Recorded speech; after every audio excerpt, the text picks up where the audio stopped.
দোকান থেকে প্রচুর পরিমাণ মেয়াদ উত্তীর্ণ খাদ্য সামগ্রী উদ্ধার বাগমায়। উদয়পুর মহকুমা শাসকের নির্দেশে এনফোর্সমেন্ট টিম বাগমা মূল বাজারে এক অভিযান সংগঠিত করে। অভিযানকালে বিভিন্ন দোকানে নিত্য প্রয়োজনীয় জিনিসের মূল্য যাচাই করা হয় ও কাগজপত্র খতিয়ে দেখা হয়।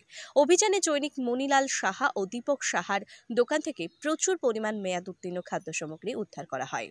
এই অভিযানে মুখ্য খাদ্য পরিদর্শক দেবজ্যোতি চক্রবর্তী, শ্রম দপ্তরের অফিসার স্বপন দাস, খাদ্য দপ্তরের লিটন দাস, রাজেশ ভৌমিক, দিবরাজ দে, দেবাশিস চক্রবর্তী প্রমুখ ছিলেন। অভিযানকারী দলের সদস্যরা জানিয়েছেন, এই ব্যাপারে বিস্তারিত রিপোর্ট কাল মহকুমা শাসকের কাছে পেশ করা হবে এবং মহকুমা শাসক যথাযথ ব্যবস্থা নেবেন। আধিকারিকরা আরও জানিয়েছেন, এই ধরনের অভিযান ক্রমাগত জারি থাকবে। আজকে আপনার অভিযানের মূল কারণ কি? আমরা উদয়পুর মহকুমা শাসকের নির্দেশে আজ বাগমা বাজারে এক অভিযান করি। বাগমা বাজারে আজ বাজার ছিল, সেখানে আমাদের এই অভিযান সংগঠিত হয়। মূলত আমরা খাদ্য দপ্তরের অফিসাররা এই অভিযানে অংশগ্রহণ করি।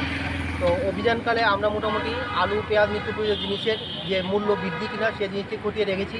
তো আলু, পেঁয়াজ মোটামুটি রেখেছি 70 টাকায়, যে খুচরো মূল্য 70 টাকা, একটা ভালো কোয়ালিটির লাল কালারে আছে সেটা হলো 75 টাকা।